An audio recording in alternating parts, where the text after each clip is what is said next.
আমরা অবশ্যই ক্ষমতায় যেতে চাই, কিন্তু জনগণ প্রোগ্রাম না। আমি ক্ষমতায় যেতে চাই, আমি ইসলামকে নিয়ে ক্ষমতায় যেতে চাই। আমার অভিজ্ঞতা আছে, জামাত 2011 সালে 19শে সেপ্টেম্বর আমার দায়িত্ব ছিল, তখন তো আমরা মিছিল করলাম। এই মিছিল থেকেই তো আমাকে গ্রেপ্তার, বাসা থেকে গ্রেপ্তার, জামাতে গ্রেপ্তার করলো। তারপর ওইখান থেকে তো আমাদের অফিস বন্ধ, সব ওইগুলো বাংলাদেশে হয়ে গেল।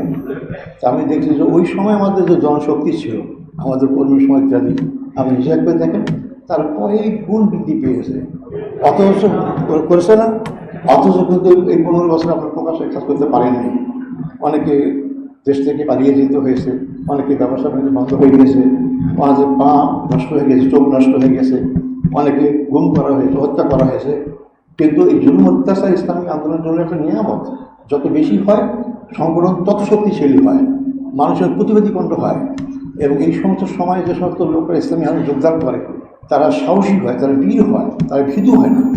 স্বাভাবিক অবস্থায় কিন্তু সুবিধা পাওয়ার জন্যই আসে, সুবিধা পাওয়ার পরেই কিন্তু আবার দুর্বল হয়ে যায়। এই জন্য ইসলামী আন্দোলন এই জুলুম নির্যাতন পরীক্ষা হবে, এটাকে আমরা সবসময় খেলে অনিবার্য, এটা হবেই। এটা যদি না হয় সেটাই ইসলামী আন্দোলন চিন্তা করতে হবে। ইসলামী আন্দোলনের সাথে বাতিলের কোনো আপোষ হতে পারে না। আমি আমার পথে চলবো, কে কী বলে বলুক না কেন, আমাকে অনেক কিছু অনেক কথা বলবে, কিন্তু সেই কথার সাথে আমি আপোষ যদি করি তাহলে কিন্তু ইসলামী বিপদে পরিচালিত হবে। আমরা অবশ্যই ক্ষমতায় যেতে চাই, কিন্তু জনগণ প্রোগ্রাম না। আমি ক্ষমতায় যেতে চাই, আমি ইসলামকে নিয়ে ক্ষমতায় যেতে চাই, ইসলামকে রেখে আমি ক্ষমতায় যেতে চাই না। তাই আমি ক্ষমতায় গেলে হয়তো মন্ত্রী মিনিস্টার হতে পারবো, কিন্তু ইসলাম তো ক্ষমতায় যাবে না। ইসলামকে সাথে নিয়েই ক্ষমতা দেওয়ার চেষ্টাকে বলতে হবে। তারই সত্যি করতে আমরা ইসলামী আন্দোলন থেকে যে ইসলামী প্রতিষ্ঠার কাজ করতেছি আমরা, সেই কাজটা আমাদের সার্থক হবে। যে সমস্ত ভাইরা শহীদ হলেন তাদের সেই শহীদের আকাঙ্ক্ষা, তাদের শহীদ হওয়ার যে তাদের জীবনটা দেওয়া এটা সার্থক হবে। আমি তো আপনাদের অনুরোধ করবো, সেটা খেয়াল করবো। আর এই জন্য প্রয়োজন কি, ফালিয়ুকাতিল ফি সাবিলিল্লাহ আল্লাযীনা ইয়াশরুনাল হায়াতাদ দুনিয়া বিল আখিরাহ। আমরা এই আয়াতটা সবাই জানি, আমরা যারা দুনিয়ার জীবন আখিরাতের জীবনটাকে প্রাধান্য দেয় তারাই সত্যিকার ইসলামী আন্দোলন করার যোগ্য, তারাই আসল মুজাহিদ, তারাই আসল জিহাদ করার যোগ্য। তাই দুনিয়াকে আমি ত্যাগ করতে আল্লাহ বলেননি, দুনিয়া ভোগ করবো, কিন্তু দুনিয়ার জন্য আমাকে আমি ইসলামী আন্দোলনের কাজের পথে করে বাধা সৃষ্টি না করে আমি ইসলামের কাজ যখন আসবে দুনিয়ার কাজ ছেড়ে দিয়ে আমি সামনে অগ্রসর হব। এটার আমি ইসলামী আন্দোলন। তাই আমরা এই ক্ষেত্রে এই জাতীয় লোক যত তৈরি করতে পারবো, ইসলামের অগ্রযাত্রা তত বেশি অগ্রসর হবে ইনশাল্লাহ। এটা আমাদের খেয়াল রাখতে হবে। আরও একটা এক বলি খেয়াল রাখতে হবে, ও মাইউসাওয়ার দুনিয়া নতিহীন মিনহা ও মাইউসাওয়ার আখিরাতে নতিহা।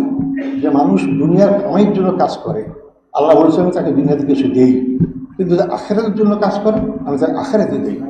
আপনি সিদ্ধান্ত নেন কোনটার জন্য কাজ করবেন। এই জন্য আল্লাহ আরেক জায়গায় বলেছেন কি, এটাকে ব্যালেন্স করার জন্য, রব্বানা আতিনা ফিদ দুনিয়া হাসানা ওয়া ফিল আখিরাতি হাসানাতান ওয়া কিনা আযাবান নার। অর্থাৎ দুনিয়া এবং আখিরাত উভয় থেকে আমি কল্যাণ দান করো। তার অতএব শুধু দুনিয়ার পিছিয়ে খুব ছুটবেন না, আবার আখিরাতের পিছিয়ে দুনিয়াকেও ত্যাগ করবেন না।